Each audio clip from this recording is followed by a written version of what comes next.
저는 우리가 예수를 믿으면 근본적인 변화가 일어나고 변화가 아주 철저하게 우리의 삶에 나타난다고 생각을 합니다. 예수님을 처음 믿을 때부터 시작해서 이제 더 주님을 알아가고 믿어갈수록 어떻게 보면 드러나게는 이렇게 이제 변화가 없는 것 같은데 아주 근본적인 변화, 철저한 변화, 그게 나타난다. 그러니까 말하자면 예수를 믿으면 증거가 있어야 한다는 거죠. 예수를 믿는 그 증거. 내가 예수 믿기 전에는 이랬는데 내가 예수 믿고 나서 내 인생이 이렇게 바뀌었습니다. 비포와 애프터가 확실합니다. 내가 주님 만나기 이전에 내 인생이 이렇게 어둠이었는데 주님 만나고 나서 내 인생이 이렇게 빛으로 바뀌었습니다. 그리고 그 어둠에서 빛으로 바뀌어지는 일이 지금 내 인생 안에 계속되고 있습니다. 내가 알고 있고 우리 가족들이 알고 있고 우리 주변의 친구들이 이웃들이 그것을 알고 있고 보고 있습니다.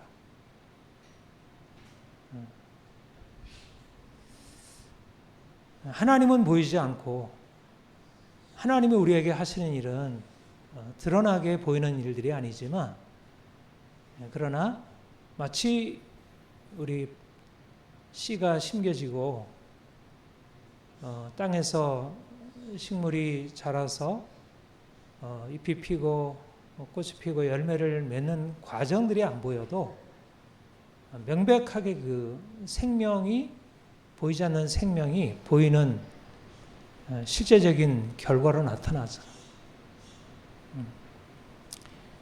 예수님의 생명, 그 영원한 생명이 우리의 삶에 심겨지게 되었을 때 실질적인 변화로 나타나는 것이 너무나 당연하다.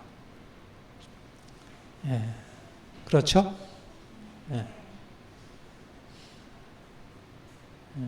우리가 아멘 할 수 있고 예, 그렇습니다. 아직도 온전하지 못하지만 주님이 내 안에서 행하신 일을 내가 보고 있고 내가 경험하고 있습니다. 우리 파니 크로스비의 이것이 나의 간증이요 이것이 나의 찬송이었어요. 주님이 인생 안에 오셔서 간증이 있는 인생, 실제적인 삶의 변화가 있는 인생을 살게 하십니다. 그런데 그 변화의 원천, 변화의 근원이 뭘까? 그 실제적인 보이는 변화의 근원이 뭘까? 놀랍게도 그 변화의 근원은 보이지 않는 것을 만나 보이지 않는 것이 인생의 중심이 되는 것입니다. 변화는 보이는 변화인데 그 보이는 변화의 근원은 보이지 않는 것이 인생의 중심이 되는 거예요. 이게 엄청난 역설입니다. 믿음의 대상은 보이지 않는 하나님이시고 그 믿음의 대상이신 그분이 우리 인생 안에 들어오셔서 행하신 일은 실질적인 죽은 자가 살아나고 병든 자가 고침받고 인생이 고통과 절망에서 벗어나서 새로운 희망과 구원으로 나아가는 것. 보이는 변화가 없는 것도 문제이고 보이는 변화의 근원이 보이지 않는 하나님이시라는 사실을 깨닫지 못하는 것도 그게 진정한 변화일 수 없고.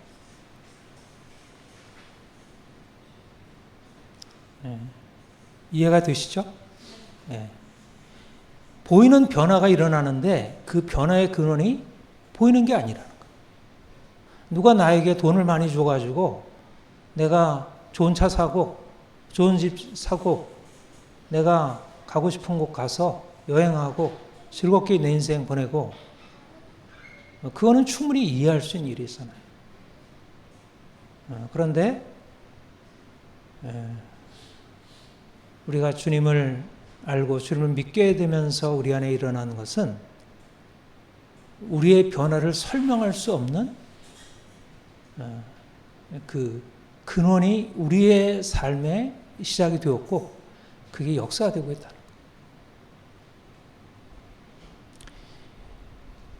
우리가 예수님을 믿고 알게 되는 게 뭐냐 하면 내가 아니고 주님이십니다는 고백이에요. 이제까지는 내가 인생을 이끌어가는 주인이고 내가 잘해야 인생을 잘 살 수 있다고 생각했는데 내가 주님을 알고 말씀을 깨닫고 보니까 내가 아니구나. 내가 인생을 주도적으로 계획하고 애쓰고 노력해서 인생이 성공적으로 되기도 하고 내가 그렇게 하지 못해서 인생이 힘들고 고통스러운 게 아니고 하나님이 내 인생 안에 찾아오셔서 그가 나를 살리시고 나를 세워주시고 내 인생을 바꾸심으로 내 인생이 비로소 설 수 있다는 사실을 깨닫게 되는 것입니다. 내가 인생의 중심이라고 생각하면서 내 인생을 계획하고 애쓰고 힘쓸 때는 인생이 너무나 답답하고 화가 나 두렵고 염려가 되고 인생이 되어도 내일이 또 불안하고 인생이 안 되면 더 걱정스럽고 그게 내가 인생을 주도하는 이전의 삶의 모습이었는데 주님을 만나 알게 되니까 내가 아니네. 하나님이 나의 아버지시고 예수님이 나의 주가 되셔서 내 인생을 친히 그가 이끌어 가시고 나는 그가 나에게 주신 은혜를 힘입어 사는 존재이고 그가 이끄시는 대로 요한은 나의 목자시니 내가 부족함이 없으리로다. 그가 나를 푸른 초장에 누이시고 쉴 만한 물가로 인도하시는다. 내가 푸른 초장을 애써 찾고 내가 맑은 물가를 찾아서 비로소 내가 배부르고 목마르지 않는 것이 아니고 선하신 목자 우리 하나님이 우리를 친히 푸른 초장 맑은 물가로 인도하시는 이 새로운 인생 이것이 깨달아지면서 인생의 변화가 시작이 되는 것입니다. 그 이전에는 내가 뭔가 계획하고 노력하고 애쓰는 것에서 인생의 평안함과 안정 기초를 찾았다면 이제는 내가 애씀으로부터 비롯되는 게 아니라 하나님이 내 인생을 책임져 주시리라고 하는 그 근원적인 확신. 현실적으로는 내 삶에 아무것도 없는데 여전히 돈도 없고 여전히 주변 사람들의 지원도 없고 내 인생이 특별한 것이 없는데 이렇게 아무것도 없는 내 인생 가운데 하나님이 찾아오셔서 그분의 사랑과 은혜를 베풀어 주신다는 사실. 광야와 같은 인생 안에 하늘로부터 만나가 주어지고 반석에서 샘이 나는 전혀 이해할 수 없는 그런 것이 우리의 삶에 일어나고 있다는 사실을 깨닫는 것이 우리의 삶을 새롭게 만드는 근원이 되는 것입니다. 그러니까 이전에는 어떻게든지 바싹 긴장해서 애쓰고 힘쓰고 노력하고 피곤하고 또 걱정하고 그러나 내가 힘쓰고 애쓰는 인생에서 이제 하나님이 내 인생을 책임주는 것을 믿는 믿음으로 행함이 아니라 믿음으로 사는 인생으로 그 믿음이 내 인생을 더 적극적인 행함으로 이끌어가는 새로운 인생을 살아가는 것입니다. 말하자면 관점이 달라져요. 변화는 겉으로 드러난 인생의 이것저것 나쁜 것이 좋은 것으로 바뀌어지는 그런 변화이기보다 우리의 관점이 바뀌어져요. 누가 주체냐는 그 주체에 대한 생각 그것이 바뀌어지는 것입니다. 그리고 우리가 주님을 알기 전에 내 인생의 주인이 되었을 때 우리가 가지고 있는 삶의 목적, 우리의 방향, 그것은 무엇이죠? 눈에 보이는 행복, 성공입니다.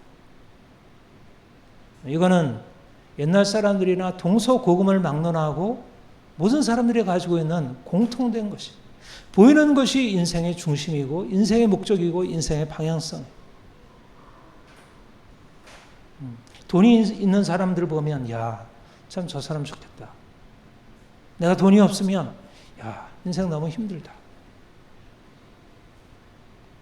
몸이 아프면 나는 왜 이렇게 인생이 불행할까?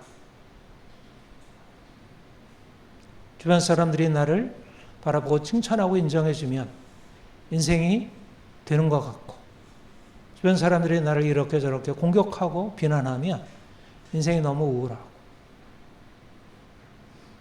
우리는 보이는 것에 의해서 좌우된 인생을 살아왔어요. 근데 주님이 내 인생 안에 들어오시면서 더 이상 보이는 것이 아니라 보이지 않는 하나님이 우리를 위해서 예비해 두신 그 하나님의 복, 가나안 땅의 복. 우리가 주목하는 것은 보이는 것이 아니요 보이지 않는 것이니, 보이는 것은 잠깐이요 보이지 않는 것은 영원하다. 누구도 예외 없이 부자나 가난한 자나 공부를 많이 한 사람이나 공부를 많이 하지 못한 사람이나 예외 없이 가지고 있는 것은 보이는 것, 눈앞에 보이는 것을 향해서 달려가고 있다면 주님이 우리에게 새로운 차원을 열어주신 거예요.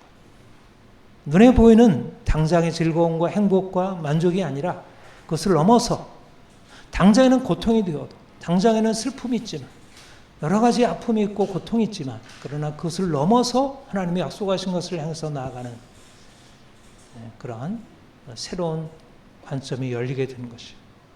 그러니까 세상 사람과 다르게 살아. 사람들은 눈앞에 보이는 이익을 쫓아서 싸우고 걱정하고 어떻든지 그것을 취하려고 애쓰고 노력하지만, 우리는 당장에 보이는 유익과 평안이 아니고 하나님이 약속하신 미래, 하나님의 약속하신 영광, 그것이 우리를 이끌고 나가는 것입니다.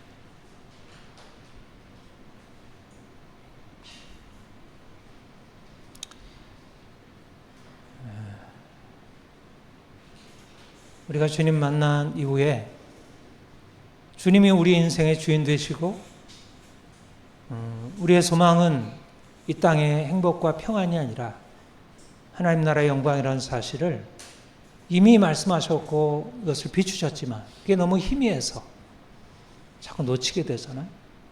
그러니까 신앙이 더 성장한다는 것은 더 분명하게 주님이 인생의 주시구나, 그리고 이 땅에서의 행복과 평안이 내 인생의 목적이 아니구나, 이게 더 선명해지는 것입니다. 그러면 세상이 달라지게 돼요. 그러면 세상의 삶이 근본적으로 달라지게 돼요. 보이지 않는 하나님, 보이지 않는 하나님의 나라의 영광을 향해서 살아가는 삶은 우리가 이 땅에 사는 동안 다른 사람들과 전혀 다른 모습을 갖게 하고, 그리고 정말 어둠에서 빛으로 바꾸는 것입니다. 제가 요즘에 이신칭이 성화에 대해서 아침마다 이제 칼럼을 쓰고 하는데, 다시 한번 사도 바울이 이제 다메스크 도상에서 주님을 만나고 그 인생에 일어난 변화가 더 선명하게 이렇게 깨달음으로 다가오는 것 같아요. 그래서 이 복음이 이렇게 놀라운 의미를 가지고 있구나. 사실은 우리가 성경을 알고 있는데 지금 성경이 언제 쓰여진 거예요? 성경이 언제 쓰여졌습니까? 2000년 전에 쓰여졌어요. 2000년 전에. 팔레스타인 땅, 이스라엘, 유대인 예수님, 유대인 바울. 사실 그 당시의 상황을 우리가 너무나 모르잖아요. 그렇죠? 너무나 모르고요. 우리가 너무 달라요. 그러니까 성경에 있는 내용들이요, 하나님의 계시긴 하지만 이게 문화적으로 우리가 너무나 다른 맥락, 상황에서 쓰여진 것이어서 사실 본문의 의미를 우리가 알고 있다고 생각하는데 상당히 피상적으로 대충 그렇게 알고 있어요. 우리 그 개신교의 핵심 원리가 오직 믿음으로 의롭다함 받는다는 거잖아요. 율법의 행함이 아니고 오직 믿음으로 의롭다함 받는다. 근데 제가 이거 가지고 이제 박사학위 논문을 썼는데 그때도 이 종교개혁자들 칼빈이나 루터가 이 복음의 의미를 밝혀서 기독교를 완전히 새롭게 만들었거든요. 그러니까 사도 바울의 이신칭의의 진리가 우리 개신교의 기초예요. 그런데 놀라운 사실은 뭐냐면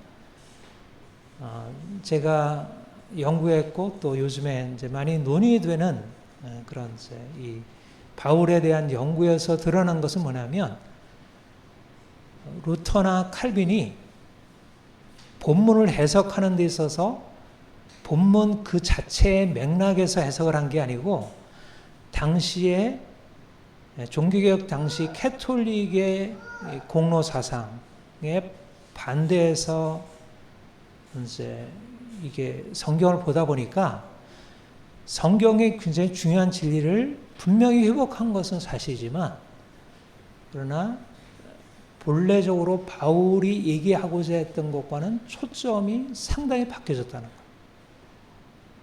거예요. 사실 제가 이제 그거를 연구하고 그걸 논문으로 썼고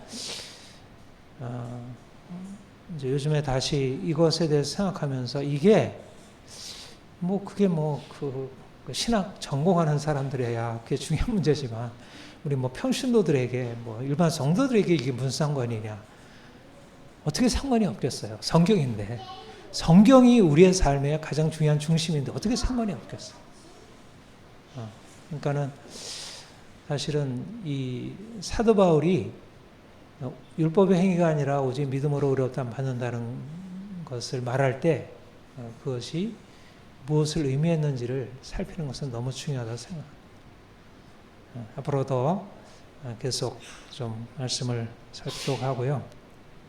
오늘은 특별히 빌립보서 3장의 3절 우리 한번 같이 다시 읽어볼까요? 시작. 하나님의 성령으로 봉사하며 그리스도 예수로 사랑하고 육체를 신뢰하지 않은 우리가 곧 할례파라. 좀 뜬금없는 말이에요. 뜬금없는 말입니다. 앞뒤 맥락에서 할례파라는 말을 얘기 안 했는데 근데 1, 2절에 사도 바울이 2절에 개들을 삼가고 행악하는 자를 삼가고 몸을 상하는 자들을 삼가라 하는 요들이 할례파라는 것을 짐작할 수 있어요. 그렇죠? 말하자면 자신이 할례파, 할례자라는 사실을 자랑하면서 할례를 받지 아니하는 이방인들에 대해서 저들은 무할례자야. 저들은 우리와 달라. 우리는 저들과 달라. 라고 스스로 자신을 높이는 사람들에 대해서 말하는 것입니다. 그들에 대해서 사도 바울이 말하기를 그들이 진짜 할례파냐? 그들이 자신이 할례파라고 생각하고 할례를 자랑하고 있는데 그들이 진짜 할례파냐? 아니다. 그들은 진짜 할례파가 아니다. 할례파는 누가 할례파냐면 하나님의 성령으로 봉사하고 그리스도 예수를 자랑하는 사람. 더 이상 육체를 신뢰하지 아니하는 우리라고 할 때 누굴까요? 우리라고 할 때는 유대인, 이방인을 포함해서 모두 할례나 무할례가 중요하지 않고 예수 그리스도 그분이 중요하시다라고 하는 것을 붙들고 나아가는 사람들. 말하자면 사도 바울이 지금 이 빌립보서 3장 3절에서 얘기하는 바는 뭐냐면 할례자라고 하는 것을 자랑하는 유대인들, 이들도 그리스도인들이라 할 수 있을까요? 그리스도인들이라 하지만 자신이 할례자라는 사실을 가지고 이방인 그리스도인들에 대해서 폄하하고 경멸하고 스스로를 자랑하는 사람들이 있고, 사도 바울이 그들에 대해서 육체를 신뢰하는 자들이라. 근데 사도 바울이 그들은 진짜 할례파가 아니다. 진짜 할례파는 누구냐 하면 하나님의 성령으로 봉사하고 그리스도 예수로 자랑하고 육체를 더 이상 신뢰하지 아니하는 우리. 내가 할례자라는 사실을 자랑하는 자들은 실제적인 할례파가 아니라는 거예요. 여기에 사도 바울이 사실상 사도 바울의 사역의 중심에 들어있는 메시지가 바로 이 씨름이에요. 율법의 행위가 아니라 그리스도라고 하는 말을 가지고 그가 계속해서 갈라디아서 로마서에서 계속 선포했던 그 내용이 뭐냐면 유대인들 그리스도인들을 향해서 말하기를, 유대인 그리스도인들을 향해서 말하기를, 율법을 자랑하고 할례를 자랑하는 그리스도인들에게 말하기를 너희가 뭔가 착각하고 있다. 너희가 이방인들보다 낫다고 생각하고 이방인 그리스도인들보다 우리는 할례를 가지고 있다고 하니까 특별한 그리스도인이라고 생각하지만 너희는 뭔가 착각하고 있어. 육체를 신뢰하는 것이 할례파가 아니고 진정한 할례파가 되는 것은 예수 그리스도, 그분을 자랑하고 더 이상 육체를 신뢰하지 않는 자가 되는 것. 당시의 유대인들이 금방 얘기한 대로 우리가 이해할 수 없는 내용이 바로 이 내용이에요. 왜 사도 바울은 계속 할례자, 무할례자, 이방인, 유대인을 이렇게 나누어서 얘기를 했을까? 우리는 도무지 이해가 안 돼요. 그렇죠? 우리는 지금 전혀 우리는 할례자도 아니고 우리는 무할례자이지만 무할례자로서 이 성경을 읽어서 할례자 사도 바울이 무할례를 향해서 말하는 것이 우리를 향해서 뭔가를 말하는 것으로 별 의미가 없어요. 그렇죠? 그러니까 당시 상황으로 거슬러 가야 감정이입을 하고 사도 바울이 지금 씨름하고 있는 대상이 무엇인지를 우리가 알아야 돼요. 그러니까 참 쉽지 않은 일입니다. 쉽지 않은 일이에요. 그래서 이게 사실 성경을 이해하려면 2000년 전으로 거슬러 가서 사도 바울이 씨름했던 대상에 대해서 알 수 있어요. 사도 바울이 씨름했던 대상들은 뭐냐면 그야말로 우리는 할례자야. 할례자라는 의미가 뭐죠? 할례자? 여러분, 할례자라는 의미가 뭐예요? 하나님의 특별한 백성이라, 택한 백성이라. 내가 할례를 받았다는 것은 하나님이 우리를 특별히 택하셔서 다른 이들과 구별하셨다는 거예요. 하나님이 아브라함을 택하여 부르시고 그에게 할례를 명하셨고 아브라함 자손들에게 할례를 명하셨어요. 그 말은 하나님과의 언약적인 관계 안에 들어가서 하나님을 섬기는 자라고 하는 거예요. 그러니까 할례를 받았다고 하는 것은 그들에게 있어서 그들이 누구냐? 우리는 하나님의 특별한 선민이다. 하나님의 사랑을 받고 우리는 하나님의 거룩한 뜻을 따라서 택함받은 백성이다. 대단한 거죠. 할례를 받았다는 건 대단한 거예요. 근데 할례를 받았다는 것은 대단한 거지만 할례를 받았다는 그 자체가 대단한 게 아니고 무엇이 대단한 거예요? 그들이 할례를 통해서 하나님과 맺어진 그 관계성. 근데 내가 할례를 받았지만 실질적으로 그들의 마음 안에 하나님을 섬기는 섬김이 없고 그들의 마음이 세상을 추구하고 우상을 섬기고 욕망을 따라 행하고 이방 족속처럼 행하면 그들이 진정한 할례자로 할 수 있을까? 어때요? 그들은 할례를 받은 백성이지만 그들은 할례자라 할 수 없다는 거예요. 우리가 지금도 예레미야서 큐티하면서 보게 되는 건 뭐예요? 하나님이 할례 없는 이방인이나 할례를 받은 이스라엘 유다 백성이나 구별을 하셔야 구별하지 않아요. 구별하지 않아요. 하나님의 정의가 시행이 되는 것은 할례 받은 자들이나 할례 받지 않는 자들이나 동일하게 적용돼요. 할례 받은 이스라엘 백성들이 할례자로서 자랑할 수 있는 그 근거는 뭡니까? 그들이 할례를 받았고 그들이 율법을 따라서 살아가는 그 삶이 할례받은 자로서의 자랑일 수 있는 것이죠. 근데 그들이 만약 할례를 받은 자이지만 실제적으로 그들의 삶 안에, 그들의 내면 안에 할례자로서의 삶이 없다면, 언약 백성으로서의 율법을 지켜 행하는 것이 없다면 그들은 전혀 할례자라 말할 수 없다는 거예요. 이게 구약부터 예수님 때도 또 사도 바울에게도 계속 이어지는 생각입니다. 말하자면 할례를 자랑하지만 실질적으로 율법을 행하지 아니하는 그들에게 당신들이 무슨 할례자냐, 당신들이 무슨 할례파냐, 당신들 안에 하나님이 없는데. 근데 사도 바울이 이방인들에게 예수 그리스도의 복음을 증거하고 이방인들이 예수 그리스도를 믿고 주님께 돌아왔어요. 그런데 그들 안에 일어난 변화가 뭐예요? 그들은 하나님을 믿고 하나님의 말씀 안에서 그들에게 놀라운 변화가 일어나요. 말하자면 그들의 삶 가운데 율법이 들어와서 그들의 인생을 바꾸고 거룩한 삶으로 바꾼 거예요. 그들은 무할례자이지만 그들의 삶 가운데 하나님이 역사하셔서 그 내면 안에 근본적인 내면의 변화, 율법이 그들의 내면 안에 이루어지고 할례의 목적인 율법의 성취가 그들의 삶에 있었던 것입니다. 무엇이 할례자냐? 바로 이게 할례자라. 사도 바울이 주님 만난 이후에 일어난 생각이 바로 이것입니다. 사도 바울이 주님 만나기 전에는 할례를 받은 유대인과 할례받지 않은 이방인으로 세상은 나눠져 있었습니다. 그런데 사도 바울이 주님 만난 이후에 깨닫게 되는 것은 그들이 유대인들이 육체에 받은 할례가 아니라 예수 그리스도를 만나서 그 내면 안에 예수 그리스도께서 들어오셔서 역사하시는 변화, 그것이 가장 중요한 의미이고 할례의 본래적인 의미가 성취되는 것이라. 사도 바울이 바로 부활하신 그리스도를 만난 뒤에 근본적으로 할례를 받았느냐 받지 않았느냐가 중요한 것이 아니라 예수 그리스도를 믿음으로 말미암아 그들의 인생 안에 어떤 변화가 일어났느냐 일어나지 않았느냐가 중요하다는 사실을 깨닫게 된 것입니다. 이것이 본문에서 말하는 하나님의 성령으로 봉사하며 그리스도 예수로 자랑하고 육체를 신뢰하지 않은 우리가 할례파라. 그러니까 이것은 유대인들에게만 해당되는 게 아니라 이방인들에게도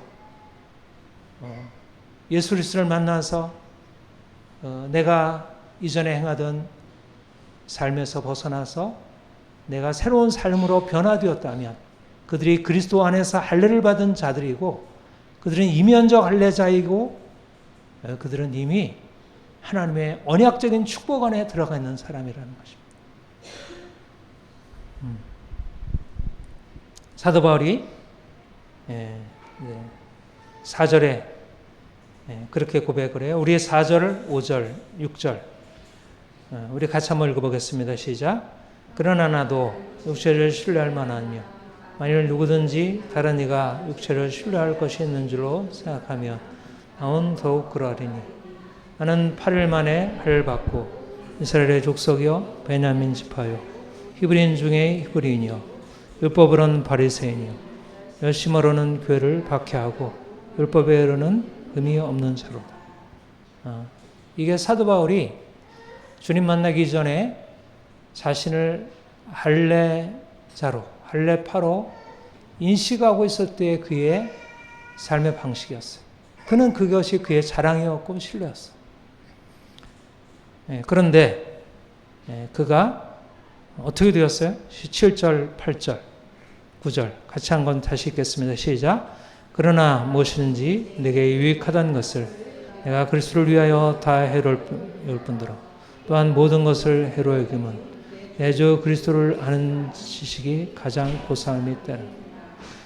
내가 그를 위하여 모든 것을 잃어버리고 배설물로 여기고 그리스도를 얻고 그 안에서 발견되라 하며 내가 가진 의는 율법에서 난 것이 아니요 오직 그리스도를 믿음으로 말미암은 것이니 곧 믿음으로 하나님께로부터 난 의라. 사도 바울이 부활하신 주님 만나기 전에 자기를 할례파, 할례자로 생각했어요. 나는 8일 만에 할례를 받은 사람이야. 나는 히브리인이야. 나이는 이스라엘 사람이야. 나는 바리새인이야. 나는 율법에 흠이 없는 자야. 그의 정체성은 무엇이었냐면 율법이라는 정체성.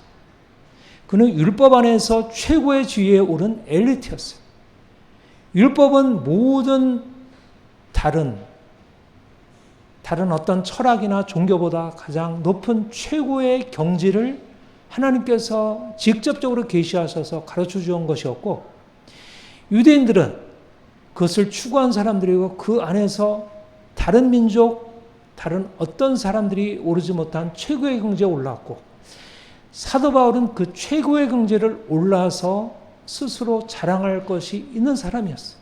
그는 육체의 신뢰로 따지자면 어떤 세상의 다른 부자들보다, 정치인들보다, 어떤 지식인보다 탁월한 성취를 이룬 사람들보다 탁월한 위치에 오른 사람이었어요. 그런데 그가 주님 만나고 나서 그의 생각에 근본적인 전환이 일어나게 된 거예요. 이게 아무것도 아니네. 이게 육체네, 육체. 여러분 잘 생각해 보세요. 육체라는 말은 원래 할례나 율법에 쓰여지는 말이 아니에요. 육체라는 말은 그야말로 풀의 꽃과 같이 지나가는 그런 것들. 예를 들면 세상의 권력, 부, 쾌락, 욕망, 명예 이런 것들은 육체에 속한 것들이에요. 근데 할례나 율법은 어때요? 하나님과의 관계를 말하는 언약의 표지들이에요. 그러니까 이스라엘 백성들에게 있어서 그들은 할례를 지키고 율법을 지켜 행하는 것은 결코 육체를 추구하는 것이 아니었어요. 육체를 내려놓고 그들은 어디까지나 하나님의 영광과 하나님의 뜻을 추구한 사람들이었어요. 그런데 사도 바울이 주님 만나고 나서 깨닫게 된 것은 그들이 영적이라고 생각하고 그 하나님을 위한 것이라고 생각했던 것이 사실상 하나님이 아니었다는 거예요. 그게 육체 신뢰에 불과했다는 거예요. 돈을 추구한 사람이나 명예를 추구하는 사람이나 권력을 추구하는 사람이나 똑같이 세상을 추구하고 있었다는 거예요. 그것이 사도 바울의 깨달음이었어요. 내가 하나님을 추구하지 않았구나. 여러분, 목사는 하나님을 추구하는 사람이잖아요. 선교사님은 하나님을 추구하는 사람이잖아요. 신학자들은 하나님의 말씀을 연구하는 사람들이잖아요. 어때요? 나는 대단한 사람입니다. 내가 영적인 사람이고 여러분들은 나보다 훨씬 밑에 있는 사람들이에요. 그렇게 말할 수 있어요. 근데 그게 아니라는 거예요. 목사나 선교사나 신학자나 할 것 없이 다 육체를 추구하는 것일 수 있다는 거예요. 육체에 신뢰할 수 있다는 거예요. 내가 신학을 한다는 사실이, 내가 목회를 한다는 사실이, 내가 하나님의 사역을 한다는 사실 그 자체가 영적인 추구가 아닐 수 있다는 거예요. 육체의 신뢰와 자랑일 수 있다는 거예요. 이 말이 지나친 말입니까? 여러분, 이 말이 지나친 말입니까? 지나친 말이 아닌 게 우리 증명되잖아요.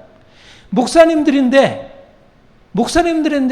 그들이 그렇게 은사도 많고 그렇게 많은 역사를 이루었는데 그들이 추구하는 게 뭐냐면 돈이에요. 권력이에요. 명예예요. 여러분 이걸 비일비재하게 보잖아요. 큰 교회를 짓고 수많은 사람들을 선교하는데 그들이 결국 추구했던 것은 육체인 거예요. 육체.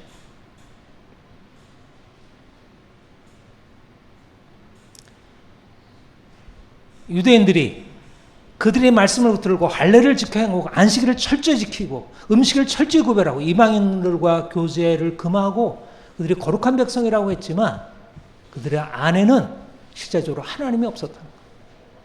그들은 하나님의 사람들이 아니랬다는 거예요. 그들의 마음 안에 있는 것은 하나님을 향한 것이 아니었고 철저히 세상의 욕망을 향해서 사는 사람들과 다름이 없었다는 거예요.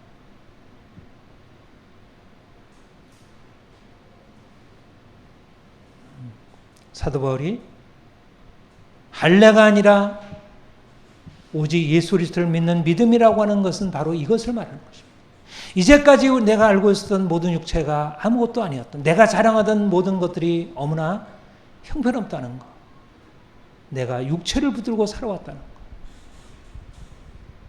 주님이 그에게 이제 새로운 차원을 열어주신 거예요. 육체의 차원, 보이는 차원이 아니라 나로부터 비롯된 차원이 아니라 하나님께로 비롯된 차원, 나를 넘어서 있는 저 영광의 하나님이 내게 다가오셨어. 네가 아니야, 나야.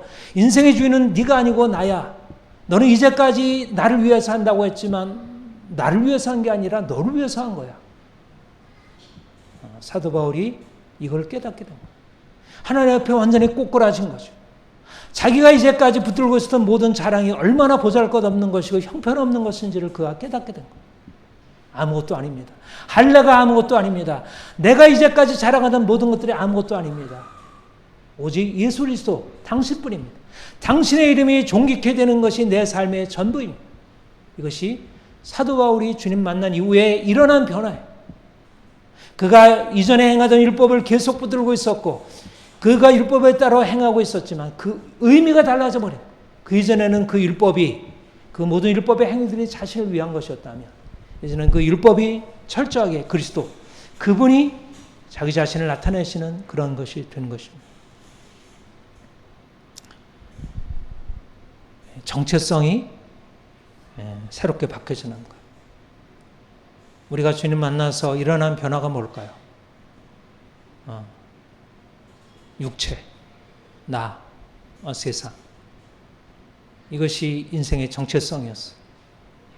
그런데 주님이 우리 인생 안에 들어오셔서 나와 세상 간 곳 없고 구속한 주만 보이게 하시는 것입니다.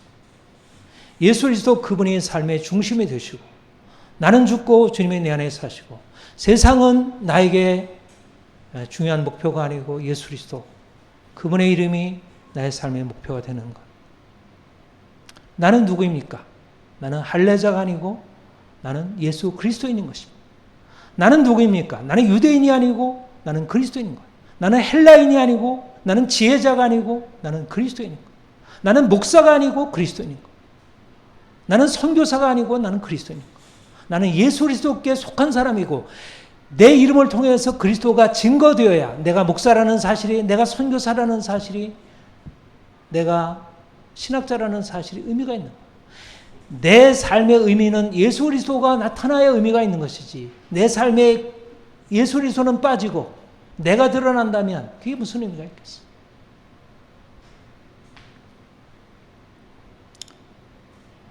내가 나를 넘어서 예수 그리스도 그분을 보게 될 때 내가 별 볼 일 없다고 여겨지던 다른 사람들을 다르게 보게 되는 거예요. 내가 유대인이지만 이방인들 형편없어. 그러나 나와 다른 외양을 가지고 있고 내가 볼 때는 외양이 형편없어 보이는 지체가 나와 다른 의미에서 그들 안에 놀라운 보배를 가진 사람이 보이게 된 거예요. 전에는 질그릇을 보니까 이방인들이 아무것도 아니게 여겨졌는데 질그릇이 아닌 보배로 바라보게 되니까 내가 아무것도 아니게 여겨지던 그 지체가 나와 동일한 너무나 귀한 하나님의 사람이고 형제 자매로 여겨지게 되는 것이죠. 그래서 사도 바울이 이방인의 사도가 된 거예요. 그가 디아스포라 유대인이기 때문에 이방 지역에서 났기 때문에 이방인의 사도가 된 게 아니고 그 생각이 근본적으로 전환된 거예요. 그는 뼛속 깊이 유대인의 정체성을 가지고 있는 사람이에요. 근데 어떻게 그가 이방인을 향해서 들어가서 이방인들과 함께 교제하고 이방인들의 옷을 입고 이방인들과 함께 음식을 먹고 이방인들의 문화 속에 들어가서 그들에게 생명을 전할 수 있었을까? 그가 유대인으로서 이방인의 사도가 될 수 있었던 것은 그가 유대인으로서 자기를 넘어서 자기를 초월하여 하나님을 만나게 되고 하나님의 관점으로 이방인들을 바라보게 되니까 이방인들 안에 있는 진정한 할례자의 모습, 그들 안에 있는 생명을 바라볼 수 있게 된 것입니다. 주님이 우리 안에 들어오셔서 우리의 눈이 열려져서 하나님을 바라보게 되면 우리가 이전에 가지고 있었던 그런 차별, 저 사람은 돈이 없어, 저 사람은 성격이 어때, 저 사람은 성장 과정이 저래, 저 사람은 날마다 저런 문제 가운데 있어. 사실 우리가 사람들을 평가하고 아니라고 하는 사람들이 얼마나 많아. 마치 이스라엘 백성들이 유대인들이 이방인들을 향해서 당신들은 무할례자야. 급이 달라. 오늘날은 돈 있는 사람들이 당신들 돈 없잖아. 당신 몇 평 아파트에 살아. 당신 은행 잔고가 얼마나 돼. 겉으로 드러내든 드러내지 않든 사람들의 의식 안에는 그런 외적인 것을 가지고 사람들을 차별하고 그것이 대단하게 보잖아. 근데 우리가 주님 만나고 나서면 어때요? 그게 중요합니까? 내가 돈을 가졌다고 해서 돈 없는 사람보다 나은가요? 내가 돈이 없다고 해서 돈 있는 사람보다 못한가요? 그게 아닌 거예요. 내가 돈이 없어도 내 안에 예수 그리스도 있으면 돈 있는 사람 부럽지 않은 것이고, 내가 다른 사람도 공부 많이 했어도 저 사람이 예수 그리스도 안에서 놀라운 삶의 변화를 경험하면 그 사람은 나보다 공부를 못한 사람이어도 그 사람은 나보다 귀한 것을 가지고 있는 사람이에요.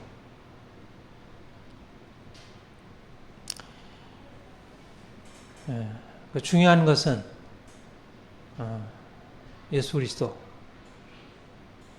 그분을 만나 우리 눈이 열려져서 정말 중요한 것이 무엇인지, 예수 그리스도 그분이 우리의 삶의 중심이 되고 우리가 이제까지 자랑하고 우리가 신뢰했던 모든 것들을 철저히 내려놓고 우리의 삶에 예수 그리스도 그분이 중심이 되시도록. 그래서 우리는 다른 종자예요. 종자가 다른 사람들이에요. 세상 그래도 뭐 내가 돈을 추구하든 저 사람 명예를 추구하든 저 사람 예술을 추구하든 저 사람 사랑을 추구하든 그래도 대충 알 수 있잖아요. 저 사람 뭐한 것 같아. 우리 영화나 드라마나 소설이나 이런 거 읽어보면 내가 경험해보지 못한 인생이어도 그들 사는 인생 보면 대충 알 수 있잖아요.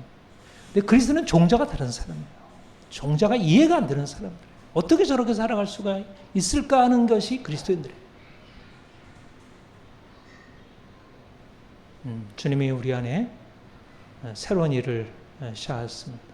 우리가 육체를 따라 살던 인생에서 육체를 넘어서 영을 따라 보이는 것이 우리 인생의 중심이 되는 인생에서 보이지 않는 하나님, 그분이 우리를 이끌어 가시는 보이지 않는 그 영광의 나라, 그것을 향해서 나아갑니다.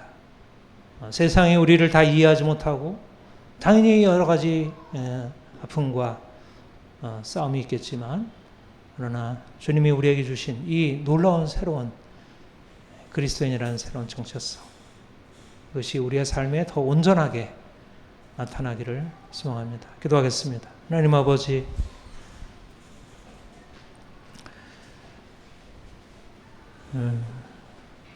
우리가 주님 만나기 전에 우리 인생이 나와 세상, 내가 어떻고 세상이 어떻고 이것이 인생의 중심 관심이었는데, 주님이 우리 삶에 들어오셔서 나와 세상이 아니라 주님이 인생의 중심이 되시고 주님이 인생의 목적이 되시는 새로운 삶을 살게 되었습니다.